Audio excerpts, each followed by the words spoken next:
Not every crash out hits the same. Some feel raw and earned, whereas others feel harder to justify. Here are the best and worst crash outs from every animation studio, starting with Pixar's Syndrome from The Incredibles. Am I good enough now? Who's super now? Not you! Syndrome started out as Mr. Incredible's biggest fanboy, wanting nothing more than to become Incrediboy and fight beside his hero. But Mr. Incredible shut that dream down fast. Fly home, buddy. I work alone. Smart. Big brr. The problem is what Buddy does next. Syndrome bases his entire life's purpose on one humiliating childhood moment. He builds the Omnidroid and hunts down heroes just to get to Mr. Incredible. But even that isn't enough for him. You married Elastigirl? And got busy! Smash.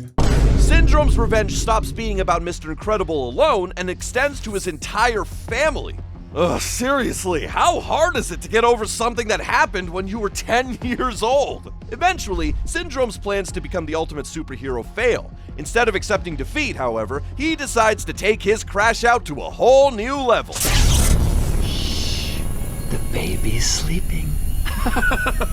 Yeah, you can't call this a valid crash out when your backup plan is kidnapping an infant and raising him as your sidekick. The hell wrong with you? Hey, yo! It's hard to understand why this villain waited 15 years to get his revenge instead of just moving on. Meanwhile, Pixar's Woody from Toy Story had a much more relatable crash out. Well, if you hadn't shown up your stupid little cardboard spaceship and taken away everything that was important to me. And that right there says it all about Woody. For years, this cowboy was Andy's favorite toy, and they did everything together. He was the center of attention, and you could see his influence all over the room, until an unwelcome arrival to Andy's toy collection, that is. To infinity and your mom. As soon as Buzz Lightyear shows up, Woody watches himself get replaced in real time. This is the moment that slowly builds up to his crash out. He starts with insecurity and then moves towards resentment. Eventually, Woody reaches the point where common sense completely leaves his toy brain. I don't see anything.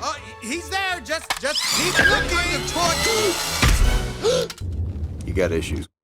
From here, things get even harder for Woody.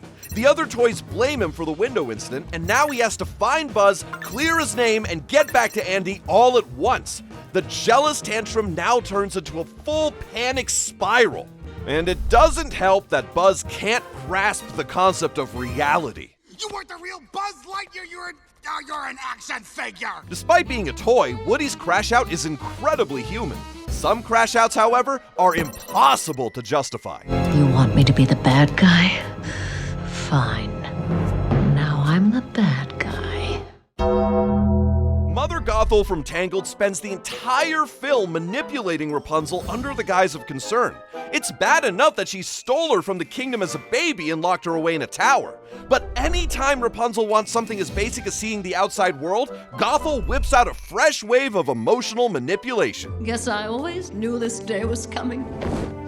Knew that soon you'd want to leave the nest. Oh geez, this woman can't have one normal conversation without turning it into psychological theater. For the most part, Mother Gothel seems gentle enough when Rapunzel behaves, but the minute she starts thinking for herself, Gothel's true version comes out. Enough of the lights, Rapunzel! You are not leaving this tower! Ever! Yep. No wonder Rapunzel decides to sneak out to see the lights, and when Mother Gothel discovers this, she gets desperate. She even takes some extreme measures just to keep Rapunzel dependent on her. How much do you think someone would pay to stay young and healthy forever? No, please, no! Wow, this woman would happily endanger her daughter and then swoop in like a savior, all to keep selling the same lie. That's diabolical. Thankfully, though, Rapunzel discovers the truth about her origin, which is when Mother Gothel decides to drop the act completely.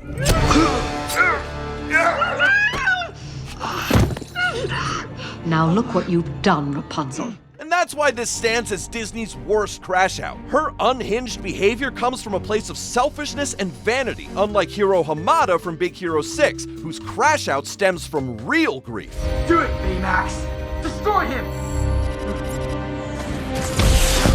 This scene just hits extra hard, knowing that Baymax was always meant to heal people, not become a tool for revenge. But Hiro removes the healthcare chip from Baymax and sets him loose when he discovers who the masked villain is, Professor Callahan. The man responsible for all the destruction happens to be the same man Hiro's brother Tadashi died trying to save.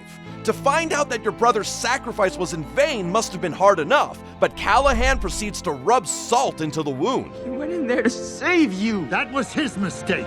Well said. This is the moment Hiro's grief turns into uncontrollable rage. Callahan, the man he once trusted, staged the fire, stole Hiro's microbots, and brushed off Tadashi's death like a minor inconvenience. And the emotional weight of the moment feels even heavier when you remember what Tadashi meant to Hiro. I wouldn't be here if it wasn't for you, so... you know... thanks for not giving up on me. Tadashi was more than an older brother. He was Hiro's protector and the person holding him together after they lost their parents at a young age. Since Tadashi's death, the only one Hiro's been close to again is Baymax, the last piece of his brother he still has. But even that relationship leads to heartbreak. For a 14-year-old, this is an absurd amount of grief to carry. Therefore, Hiro's crash out comes from a place of much warranted pain and loss. But do you know whose crash out wasn't warranted? You're dead. Whoa, whoa, whoa, whoa, whoa. This isn't how you play the game. Game over. Chill. Hal Stewart, aka Titan from Megamind, completely loses it once he gets superpowers. Although Megamind wants him to be a hero when he gives him those powers, Hal decides being a public menace sounds way better. His crash out, however, didn't just happen because of those powers, but a sense of entitlement he had way before becoming Titan. I have some work here that I need to do, anyway. So Thursday? Soft Thursday? Good night, Hal. It's a soft yes on Thursday. Even as a mere mortal, Hal couldn't accept that Roxanne wasn't interested in him. Now give a red flag actual superpowers and it can only end badly. You're supposed to be with me. I'm trying to warn you. Hal? It's Titan. Yikes, has this guy ever been rejected before? Because at this point, Titan decides that if Roxanne doesn't choose him, the next best step is to terrorize everyone else. Megamind, however, humiliates him, and whatever restraint he had left completely disappears. This one's for stealing my girlfriend. Ew! First of all, she was never your girlfriend. Second, blaming everybody else for your own delusions is exactly why this crash out belongs in DreamWorks' worst category. After this, Titan decides his crash out needs to extend not just to Roxanne and Megamind, but the entire city. Ultimately, he crashed out because he never got the girl. Meanwhile, DreamWorks' Ken from B Movie actually had the girl, but somehow lost her to a bee. Talking bees, no yogurt night. My nerves are fried from riding on this emotional roller coaster. Honestly, this guy's the most reasonable person in the entire movie. From the start, Barry and Vanessa keep pushing him into scenarios that sound made up even by cartoon standards. And this thing could kill me. Well, why does his life have any less value than yours? I mean, that's a sweet sentiment and all, Vanessa, but your boyfriend is deathly allergic to bees. But if this had been one weird encounter, maybe Ken could have moved on. Instead, Barry somehow becomes a permanent part of his life with Vanessa. Is that same bee? Yes, it is. I'm helping him sue the human race. Same thoughts, Ken. Ken is literally the only one who's right in the head here. Even though it's an absurd concept, he can see Vanessa growing closer to Barry. Well, hello. Oh! Ken! Hello! I didn't think you were coming. You think they The guilty look on Vanessa's face says it all. And Barry acts all smug like he knows what he's doing. I love the smell of flowers. Yeah? How do you like the smell of flames? Not as much. He may be petty and spiraling, but at least his meltdown comes from a place any viewer can recognize. So while Ken crashes out over a B-shaped homewrecker, Kingpin's crash out shows exactly what happens when grief turns into selfish obsession in Spider-Man Into the Spider-Verse. Wilson, what are you doing? Vanessa. Richard, come on. Kingpin's family runs away in fear after seeing him for the ruthless villain he is and dies in a car crash right after. But what invalidates his crash out is everything that follows after this tragedy. Instead of changing or taking any responsibility for why his family ran away in the first place, Kingpin decides to become even more monstrous.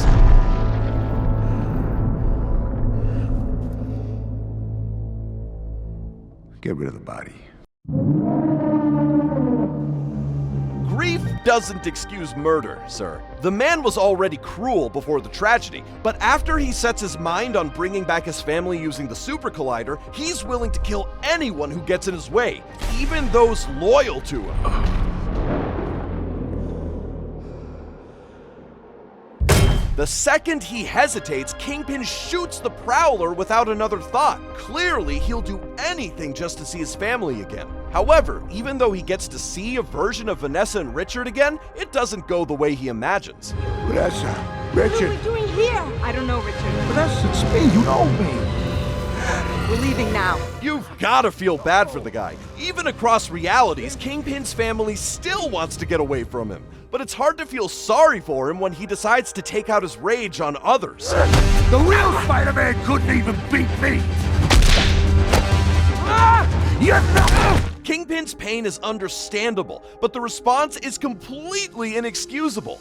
Within that same universe, however, Sony gave us a hero who has every reason to crash out.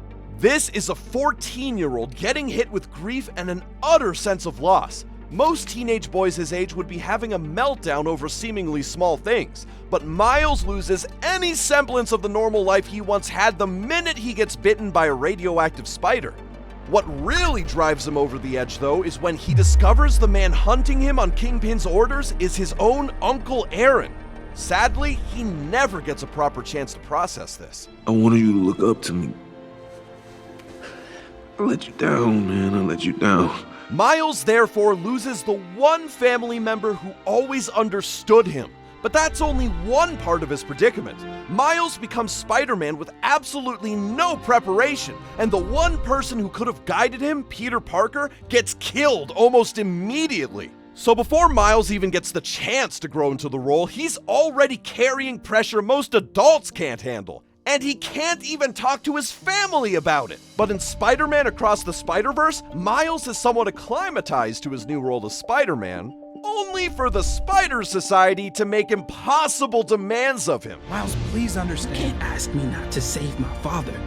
I'm not asking. No wonder Miles absolutely loses it. Sorry it had to end like this, kid. I said not to call me that. Everyone around Miles treats him like a kid, but also expects him to make decisions that most adults wouldn't even be able to. It's an impossible position to be in, especially for a teenager, which is exactly why Miles has Sony's best and most valid crash out.